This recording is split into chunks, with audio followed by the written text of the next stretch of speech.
Olá, hoje é segunda-feira, 17 de junho. As notícias de interesse do trabalhador, dos movimentos sociais e pela democracia estão aqui no seu jornal. Mais uma declaração polêmica do atual governador do Rio de Janeiro. Ele diz que quer soltar um míssil em cima de uma das comunidades. A audiência pública em Brasília cobra a reinstalação do Conselho Nacional dos Povos e Comunidades Tradicionais, extinto por um decreto do presidente Jair Bolsonaro. Entre os objetivos está também a aprovação de uma lei para tornar o órgão permanente. A STF inclui a homofobia nos crimes de racismo e pena pode chegar a 5 anos de prisão. Décima caminhada contra a violência aos idosos exige mais programas sociais e denuncia a reforma da Previdência.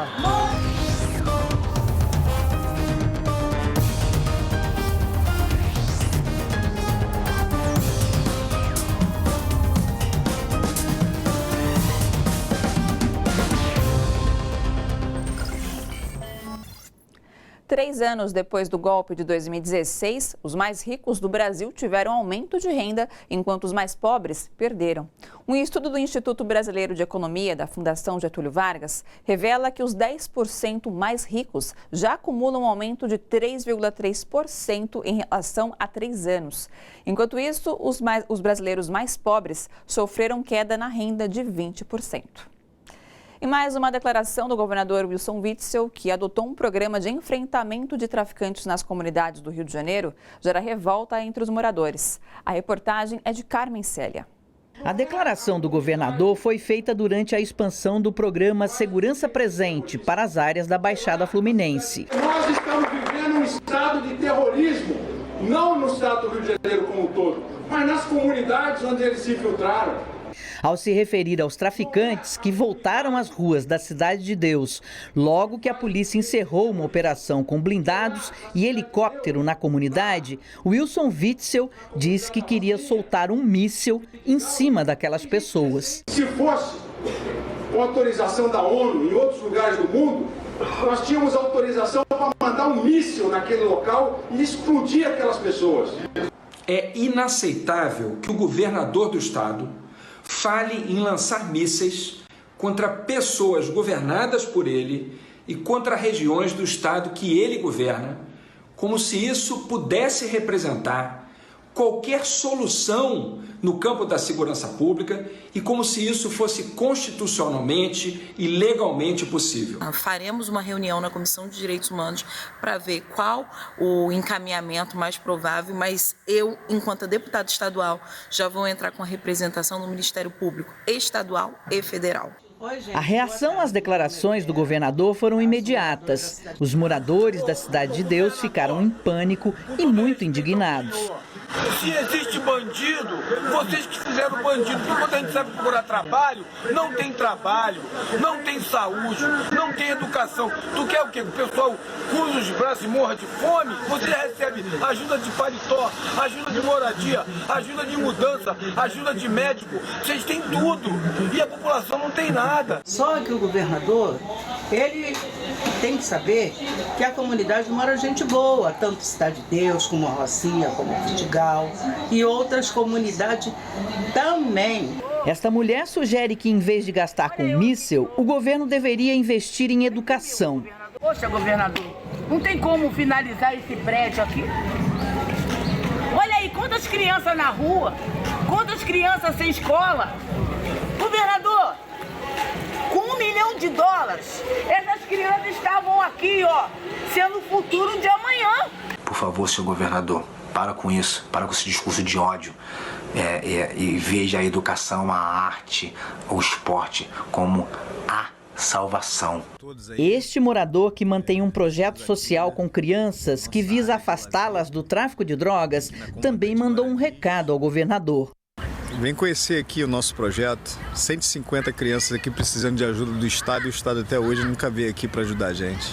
Mas esta não é a primeira vez que a fala do governador gera polêmica. Já ao assumir o cargo, ele avisava que a polícia deveria atirar para matar. Se formos fazer uma operação, quem estiver lá, se não se entregar, será abatido. Uma das promessas de campanha mais populares em Minas Gerais no ano passado foi a do candidato do Partido Novo, Romeu Zema, de que eleito não receberia salários nem os pagaria ao secretariado. Agora, antes de completar 6 meses como governador, diz que a promessa registrada em cartório foi um equívoco. Romeu Zema mudou completamente de ideia e, no momento, se empenha em reajustar os salários dos secretários. O governador mineiro diz que errou por falta de experiência e que, na verdade, os secretários em Minas Gerais ganham muito menos do que seus colegas de outros estados. Foi o Partido Novo de Romeu Zema que entrou no STF contra recurso contra a decisão que autorizou Lula a conceder uma entrevista à Folha de São Paulo antes da eleição do ano passado. Em Brasília, comunidades e povos tradicionais cobraram a reinstalação do Conselho Nacional que cuida dos seus direitos, seus interesses. O órgão foi criado durante o governo do presidente Lula e extinto por decreto de Jair Bolsonaro. A reportagem é de Welson Kalinowski. A pressão de lideranças e especialistas para a reinstalação do Conselho Nacional de Povos e Comunidades Tradicionais, o CNPCT, foi em audiência pública da Comissão de Integração Nacional e Desenvolvimento Regional e da Amazônia, na Câmara dos Deputados. A presidente do Conselho, Cláudia de Pinho, lembrou que o órgão foi fechado por um decreto assinado em 11 de abril pelo presidente Jair Bolsonaro. E desde então, as políticas públicas para o setor estão em risco. Um exemplo foi a falta de diálogo, que poderia ter impedido a extinção de uma secretaria ligada ao Ministério do Meio Ambiente, com foco na atividade econômica de extrativismo. Especificamente nessa secretaria, a gente estava construindo um plano nacional de fortalecimento do extrativismo. Então, esse plano nacional, a gente contribuía diretamente com ele, né? Contribuía colocando o nosso modo de vida em relação à questão do extrativismo. Quando se extingue a secretaria, para-se todo o processo de negociação, de diálogo, e com isso a gente fica à mercê novamente da política macro, sem atender diretamente à especificidade dos povos e comunidades tradicionais. Segundo Edmilson Rodrigues, deputado do PSOL do Pará, o decreto de Bolsonaro extinguiu todos os conselhos do país. Mas na semana passada, o Supremo Tribunal Federal decidiu pela volta dos órgãos criados por lei, o que não é o caso do CNPCT, instituído por um decreto do presidente Lula. A solução é aprovar um projeto no Congresso. Nós vamos agora tentar aprovar por lei. São 305 comunidades indígenas e hoje várias reservas de extrativistas que mantêm a tradição ancestral, mas já são povos não propriamente indígenas, não se auto-intitulam, no entanto mantêm as tradições culturais e o modo de relação harmônica com a natureza para produzir lá o peixe, o camarão, o caranguejo, os crustáceos, enfim, é essa riqueza do Brasil que a gente quer preservar e fortalecer. Lideranças e parlamentares também estão trabalhando para organizar a agenda de lutas dos povos e comunidades tradicionais pelos próximos 3 anos e meio. O próximo passo é a instalação de uma frente parlamentar mista. A frente parlamentar, ela vem realmente para fortalecer a luta dos povos e comunidades tradicionais, não só dar visibilidade, mas também o fortalecimento do que são os povos e comunidades tradicionais e sua contribuição para a sociedade de uma forma geral, né? Porque nós queremos continuar existindo não só pela existência, mas por toda a contribuição e reconhecimento que os povos e comunidades tradicionais têm feito ao longo da história. É impensável noutros países que qualquer juiz apanhado a fazer as coisas que Moro fez consiga manter-se em qualquer cargo público, muito menos um cargo público com tanta importância como a de ministro da Justiça. A frase é do jornalista Glenn Greenwald, fundador do Intercept, em entrevista ao Diário de Notícias de Portugal. Na mesma entrevista, Greenwald confirmou que a família vem sofrendo ameaças, inclusive de morte, desde que ele começou a denunciar a parceria de Sérgio Moro com os procuradores da Lava Jato. No Brasil, o companheiro de Greenwald, o deputado federal David Miranda, encaminhou as ameaças para a apuração da Polícia Federal. Hoje, idosos realizaram manifestação para marcar o Dia Mundial de Conscientização da Violência contra a Pessoa Idosa, comemorado em 15 de junho. Em 2018, o Disque 100, ouvidoria que recebe denúncias sobre violações de direitos humanos, registrou um aumento de 13% nas denúncias de violência contra idosos. Veja na reportagem de João Miyagi. A aposentada Maria de Carvalho é vítima de violência na casa onde mora. Eu moro numa casa há 6 anos, tem uns moleques lá, manda eu tomar naquele lugar, faz uma bagunça. E a gente diz que vai chamar, tomar providência. Se a gente vai na Lei Maria da Penha, a gente não é bem atendida. Quando chega lá, a gente toma um chá de banco, chega de manhã até de noite, e ela ainda tira uma da cara da gente, dizendo que nós pecamos nosso direito, que a lei não existe. Ela ainda fala isso, entendeu? Justamente para alertar sobre esse problema, hoje no centro de São Paulo foi realizada a 10ª caminhada contra a violência à pessoa idosa. O objetivo é conscientizar a população sobre os diferentes tipos de violência que eles sofrem. Estamos fazendo essa caminhada passando por vários pontos de São Paulo para fazer a conscientização e sensibilização da importância desse dia.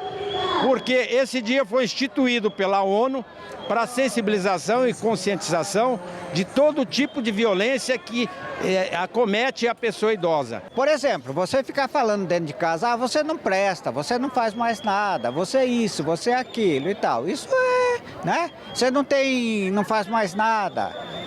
Você não serve mais para nada. Então, esse tipo de coisa acaba com o ser humano, né? A violência é um dos problemas contra o idoso. São vários os problemas. Tem problema de mobilidade, as ruas da cidade não... Isso é uma violência contra o idoso. De acordo com o Ministério da Mulher, da Família e dos Direitos Humanos, das 37.500 notificações de violência recebidas pelo Disque 100, mais de 85% foram praticadas em casa, sendo que em mais da metade dos casos, os próprios filhos foram os agressores. Eles sofrem violência já começando de casa, né? A violência com os filhos, né? Violência doméstica, né? Que diz, né? E a violência do desrespeito. No meio da caminhada, quando os idosos chegaram à Secretaria de Assistência Social, as portas foram fechadas. Fecharam a porta em nossa cara. Que coisa feia, secretário.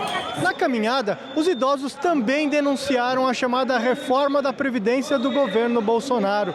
Eles afirmam que o argumento do déficit é uma mentira. A reforma não pega os grandes. É uma reforma direcionada novamente a prejudicar o proletário e o trabalhador.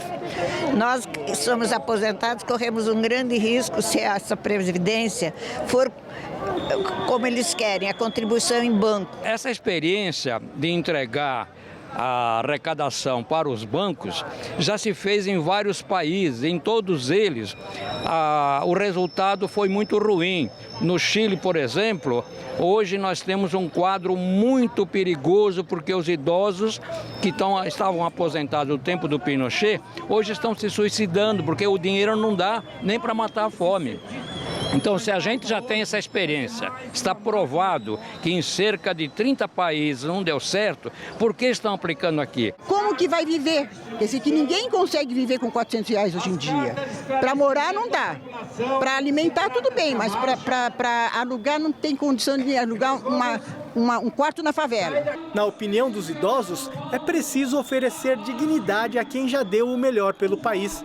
E o que os mais jovens precisam se lembrar é que um dia também vão envelhecer. Daí a necessidade de empatia e respeito. O respeito é a palavra-chave. Respeitar o idoso e se colocar no lugar dele. Eu gostaria, sim, que o pessoal desse mais atenção para os nossos idosos, né? Que amanhã vai ser nós, vai ser todos nós, né? O documento divulgado hoje pelo Vaticano recomenda à Igreja Católica que considere ordenar como padres em regiões remotas como a Amazônia homens mais velhos, casados e que tenham famílias constituídas. A preferência deve ser dada aos que tiverem ascendência indígena. O Vaticano também sugere que algum tipo de ministério oficial possa ser conferido às mulheres. O documento é um instrumento de trabalho para o Sínodo dos Bispos. Em outubro, o encontro vai discutir a presença da Igreja Católica na região amazônica. e está para ser oficialmente lançado pelos governadores dos 9 estados da região, o Consórcio do Nordeste, que tem como objetivo buscar uma maior autonomia em relação ao governo Bolsonaro e às políticas federais que consideram nocivas. Uma das primeiras medidas que o consórcio pretende adotar é a retomada do formato original do programa Mais Médicos, com a presença dos profissionais cubanos. Os estados nordestinos estão entre os mais atingidos pelo desmonte dos Mais Médicos com a saída dos cubanos. E as cadeiras infantis colocadas nos veículos estão na mira do governo. O projeto de Jair Bolsonaro, que altera o Código de Trânsito, propõe retirar a multa para o motorista que transportar crianças sem a cadeirinha. Especialistas defendem a importância da multa como forma de educar o motorista. Veja na reportagem de Daiane Ponte. Pelo menos 3 crianças morrem por dia vítimas de acidentes no trânsito. Na maioria das vezes, a criança está no carro como passageira. Agora, Jair Bolsonaro quer retirar a multa para quem transportar crianças sem o uso da cadeirinha. Quando a criança não está ou utilizando a cadeirinha ou quando não tem a cadeirinha e estiver transportando crianças compatíveis em peso e altura para que tivesse a cadeirinha, se não houver cadeirinha, é infração gravíssima, 7 pontos. Retenção do veículo. O que foi encaminhado é que, ao invés de multa, ele quer que seja dada uma advertência. Uma advertência para a pessoa, porque não está usando a cadeirinha. É um retrocesso, porque a criança ela depende totalmente dos adultos e do Estado para a sua proteção. Nesses casos das infrações gravíssimas, não cabe advertência. A Lei das Cadeiras Infantis entrou em vigor há 11 anos e é uma importante medida para salvar vidas. Entre 2008 e 2016, o número de mortes de crianças em acidentes de trânsito caiu 8%. A lei conscientizou os pais sobre a importância dos filhos estarem em segurança. Diminui para metade o número de óbitos em acidentes quando as crianças são passageiras com o uso da cadeirinha.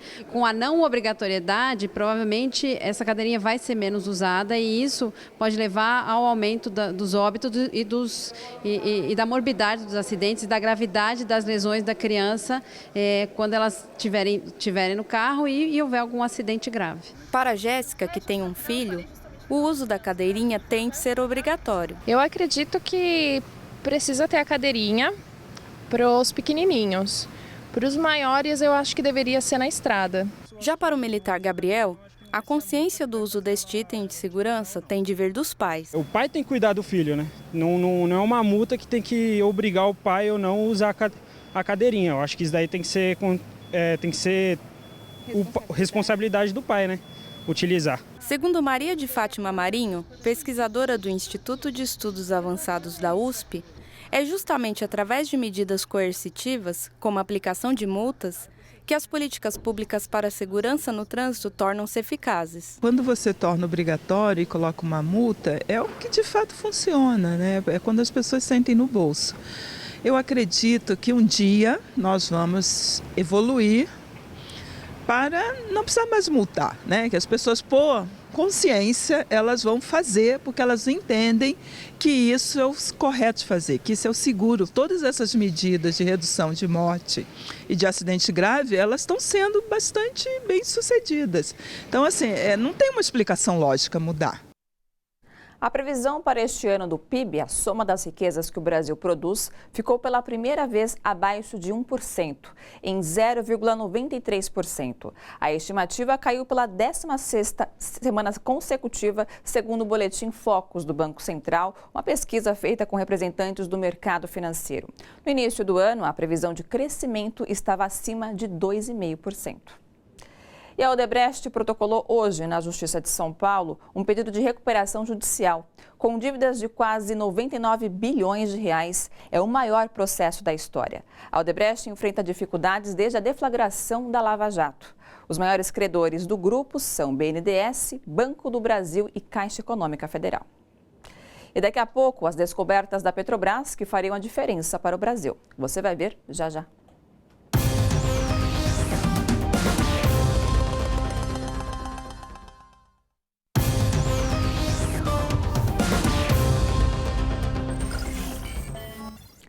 Jair Bolsonaro vetou hoje trecho da medida provisória que determinava a gratuidade para bagagem de até 23 quilos em aviões com capacidade acima de 31 lugares nos voos domésticos. Assim, as companhias aéreas podem voltar a cobrar pelas bagagens despachadas e os passageiros ficam isentos apenas de bagagens de mão de até 10 quilos. Porém, o Congresso poderá derrubar o veto presidencial quando vier a analisá-lo. E nada mudou para o turista brasileiro. Quem quiser visitar Estados Unidos, Canadá, Austrália e Japão vai continuar precisando de visto para visitar esses países. Mas a partir de hoje, americanos, canadenses, australianos e japoneses não precisam mais de visto para entrar no Brasil. A decisão de eliminar a exigência foi anunciada em março durante viagem de Jair Bolsonaro aos Estados Unidos. Veja agora outras notícias desta segunda-feira. Argentina e Uruguai se recuperam de apagão no domingo. A falta de eletricidade afetou pelo menos 47 milhões de pessoas dos dois países. A Argentina e o Uruguai compartilham um sistema elétrico centralizado na usina binacional de Salto Grande, cerca de 450 quilômetros ao norte de Buenos Aires. As causas do apagão estão sendo investigadas. Triplo ataque suicida na cidade de Mandarari, na Nigéria, deixa pelo menos 30 mortos e mais de 40 feridos. As explosões ocorreram quando pessoas se agrupavam para ver televisão. Nenhum grupo assumiu a autoria dos atentados. Pelo menos 2 milhões de pessoas saíram às ruas de Hong Kong para pedir a renúncia da chefe do governo, Carrie Lam.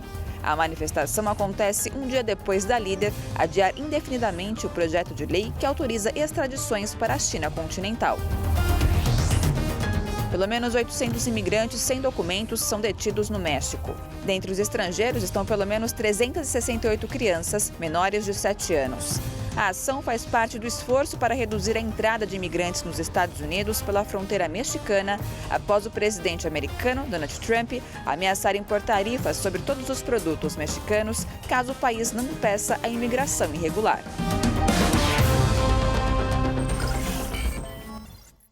A Petrobras anunciou sua maior descoberta desde o pré-sal em 2006, a de gás natural na bacia em Sergipe. De 6 campos, espera-se a extração de 20 milhões de metros cúbicos por dia desse gás, o equivalente a 1/3 da produção brasileira. E para falar mais sobre esse assunto, eu converso agora com o diretor do Sindipetro São Paulo, Alexandre Castilho. Boa noite, Alexandre. Tudo bom com você? Seja bem-vindo. Obrigado. Bom, de acordo com o Fernando Brito, do site Tijolaço, essa descoberta ela não foi feita agora, ela tem um tempo. É isso mesmo, Castilho? Procede, sim, essa informação. Na verdade, há informações, desde 2011, os estudos onde se aponta um grande acúmulo de gás e petróleo na bacia lá de Sergipe. O que se tem agora é uma divulgação com mais persistência, de algo que já foi descoberto e consolidado até 2016, os levantamentos e os dados da extensão dessa localização de gás. Castilho, então, por que requentar, Por que, então, relembrar essa descoberta, se ela já existia? Na verdade, nós estamos passando por um processo onde, na semana passada, o Congresso Nacional acabou, o Supremo acabou concordando que subsidiárias poderiam ser vendidas. Tá. E nós temos exatamente nesse momento um processo onde o CAD, que é um conselho de administração, que regula as questões econômicas, decidiu considerar como viável e necessário a venda da TAG da Petrobras. O que é a TAG? É o transporte associado de gás. A Petrobras não só ela explora o petróleo, como ela produz os combustíveis e ela faz a distribuição no país. A TAG ela é o segmento de dutos e estocagem de gás no Nordeste e Norte do país. Então, o que se aprovou é o quê? É a liberação da venda desse setor de distribuição de dutos que levam o gás produzido pela Petrobras. Isso pelo CAD? Pelo CAD. Eles têm esse poder? Não, a Petrobras ela é um monopólio garantido pela Constituição e pertencente à União, ao povo brasileiro. Sim. Com qual finalidade? Garantir essa produção e essa distribuição no país para atender os interesses do povo brasileiro, os interesses da nação como um todo, produzindo combustíveis com preço acessível e de qualidade. Para ter a gasolina, o diesel, o gás de cozinha em preço baixo, é para isso que existe a Petrobras. Então, o que está ocorrendo? Se ela tem essa missão de produzir e distribuir os combustíveis, por que se quer vender os dutos de distribuição de gás? E se a Petrobras já localizou esta grande reserva de gás no Sergipe, desde 2011 os estudos sendo realizados, consolidados em 2016. Então a Petrobras já tinha essa informação desses estudos. Se ela sabe que vai produzir muito gás para o povo brasileiro, tanta riqueza assim para o país, por que então vender exatamente a malha de dutos por onde esse gás será distribuído para atender toda a demanda existente no país? Então é uma grande incoerência um processo de venda dessa malha de dutos, ainda mais sabendo que você localizou uma das maiores jazidas de gás no país. Então, isso é incoerente. Primeiro, por parte da presidência da Petrobras, é incoerente colocar à venda. Outra incoerência é o CAD decidir sobre isso. Se é constitucional, não cabe ao CAD, que seria um departamento de estudos econômicos, deliberar sobre essa questão. Cabe ao Congresso Nacional decidir sobre essa estratégia. Então, a TAG ela não dá para considerar como uma subsidiária, porque ela faz parte intrínseca da vocação da Petrobras de explorar, produzir o combustível e distribuir. Se você se desfaz daquilo que é a capacidade de distribuição, você compromete aquilo que é a finalidade, a vocação da Petrobras de atender bem o povo brasileiro.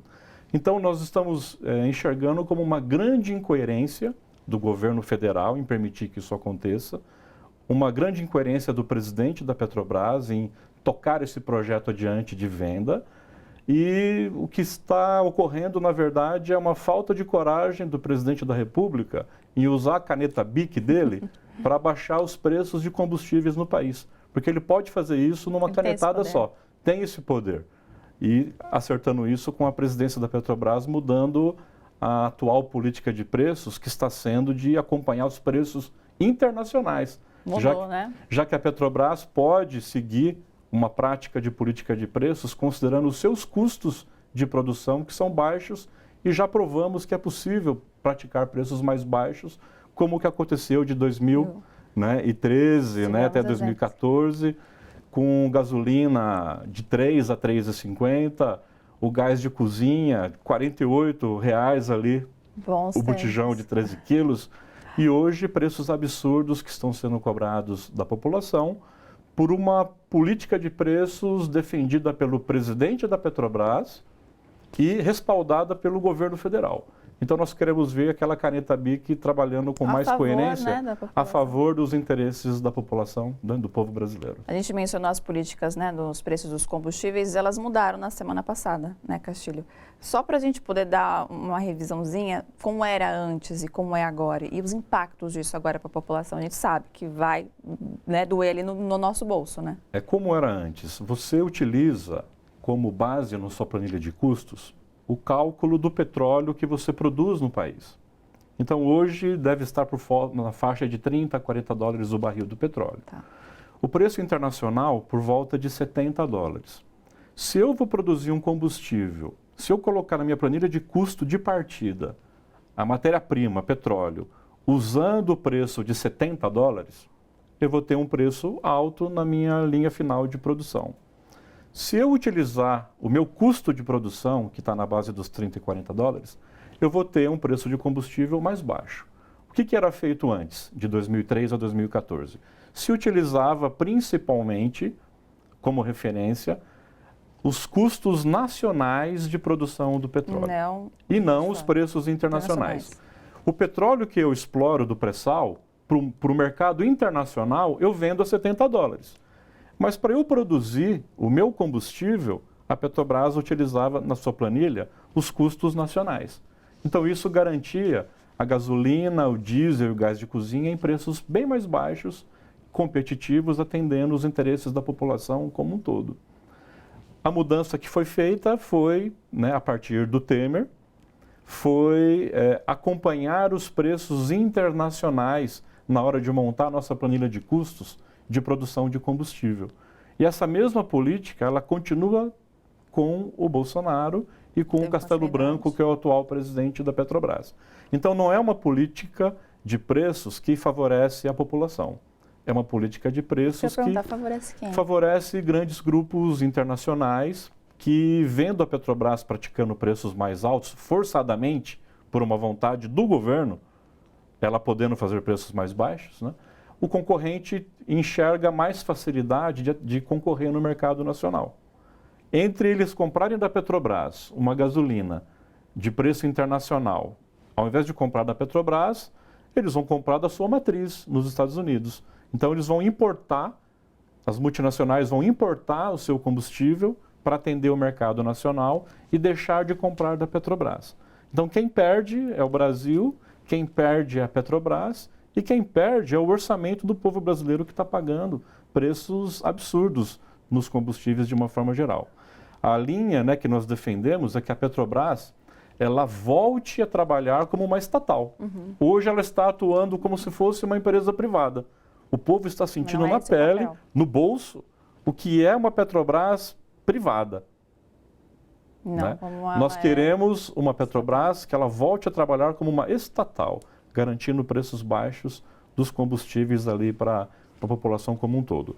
Agora, o porquê que um presidente da República e um presidente da Petrobras não tem coragem de praticar preços baixos para atender a população, essa é a grande pergunta que fica. Quem é beneficiário nesse momento é só a empresa que está comprando a TAG. Para você ter uma ideia, né, os preços, a TAG foi comprada da Petrobras por 33,5 bilhões de reais, só que o faturamento dela é 7 bilhões de reais. Em 5 anos ela se paga. Em 5 anos ela se paga.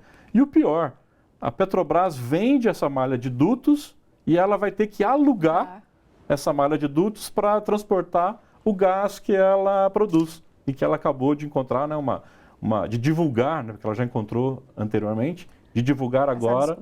Então, divulgar agora essa notícia, no momento que ela já vendeu, né, a TAG, é simplesmente você aumentar ali, né, a margem de lucro e de ganho da empresa que acabou de adquirir ali a TAG. Vai valorizar as ações da TAG por conta desse anúncio de grande descoberta da Petrobras na linha de gás. Só que isso não está atendendo o interesse do povo brasileiro. Perfeito. Castilho, obrigada mais uma vez pela sua participação aqui no seu jornal. Eu que agradeço. Até uma próxima.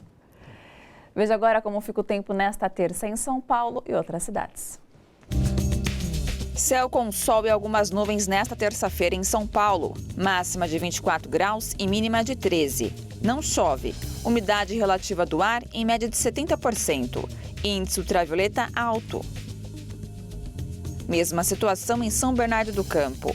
Sol entre nuvens durante todo o dia, sem previsão de chuva. Máxima de 24 e mínima de 13 graus. Já em Mogi das Cruzes, tempo parcialmente nublado e seco com aberturas de sol ao longo do dia, sem chuva. Máxima de 24 graus e mínima de 14. Em Brasília, predomínio de sol com nuvens a partir da tarde, sem previsão de chuva. Máxima de 25 e mínima de 12 graus. A fase de Neymar não está mesmo uma das melhores. Além da acusação de estupro de que é alvo, ele está com 36 imóveis bloqueados por causa de um processo por sonegação fiscal de 69 milhões de reais. Neymar foi multado em 188 milhões de reais em 2015. Os 69 milhões se referem a uma cobrança contestada pela defesa. Entre os imóveis bloqueados, há 2 mansões em condomínio de luxo no Guarujá, litoral paulista. Juntas, elas têm 3 mil metros quadrados de área. Também faz parte da lista um apartamento de quase 800 metros quadrados na zona sul da capital paulista, avaliado em 15 milhões de reais. Eu quero dar um toque para você que está assistindo a gente nesse momento. Você quer receber as notícias sobre previdência, educação, saúde, sobre as políticas que vão mexer na sua vida e como a economia pode afetar o seu bolso? No WhatsApp da TVT tem tudo isso e muito mais. E o melhor, você pode receber todos os dias em primeira mão as notícias mais quentes do Brasil e do mundo. É só você salvar o número 11 99 798 4042 nos seus contatos, mandar uma mensagem com o seu nome, cidade, estado e pronto. Você passa a receber as notícias que as outras emissoras não dão. Tudo de graça. Tá esperando o quê? Manda já a sua mensagem aqui pra gente. E depois do intervalo, caravana Lula livre chega à Europa neste mês. Você vai ver já já.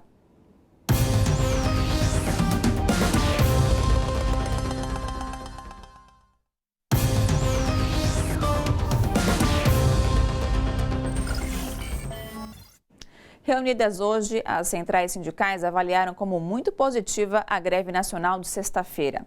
Em nota, as centrais atribuem o sucesso à unidade do movimento sindical e anunciam que o próximo passo será entregar aos presidentes da Câmara e do Senado abaixo-assinado contra a reforma da Previdência, com centenas de milhares de assinaturas coletadas em todo o Brasil. As centrais sindicais anunciam ainda que vão se reunir daqui a uma semana para tratar de ampliar a mobilização e a pressão contra a retirada de direitos da Previdência. O Supremo Tribunal Federal decidiu na semana passada que crimes de ódio e agressões de qualquer natureza contra a população LGBT será enquadrada em crime de racismo. A pena é inafiançável e varia de 1 a 5 anos de prisão. Veja a repercussão da medida na reportagem de André Gianocari. As marcas da violência ficaram no rosto do ativista. 20 anos atrás, Gil foi agredido em São Bernardo do Campo, no ABC Paulista, pelo simples fato de ser gay. Os agressores nunca foram punidos, como conta Marcelo Gil, presidente da ONG ABCDS. Eu não fui só caso de uma, mas de várias violências que um gay sofre. Esse aqui foi um caso de violência também que eu acabei sofrendo no ano de 1999, que tem até a cicatriz até hoje. Mas assim, a violência desde o âmbito escolar, a violência no âmbito de trabalho. Na semana passada, por 8 votos a 3, o Supremo Tribunal Federal transformou homofobia e transfobia em crime de racismo.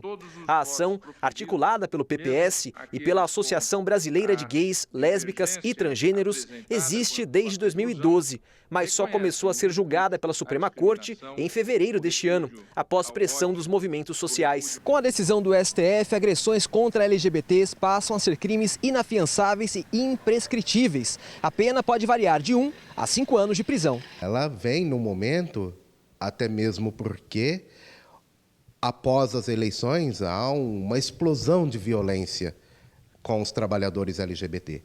E nesse momento, quando vem uma notícia dessa, o próprio Supremo reconhece que precisa frear esta violência, a comunidade recebe com alívio, recebe com suspiro. A decisão do Poder Judiciário é provisória, garante proteção até que o Congresso crie uma lei específica contra a LGBTfobia, explica Anderson Pirota, do coletivo LGBT do Sindicato dos Bancários. Primeiro, houve pressão da comunidade LGBT. E essa pressão é que fez com que o Supremo acelerasse.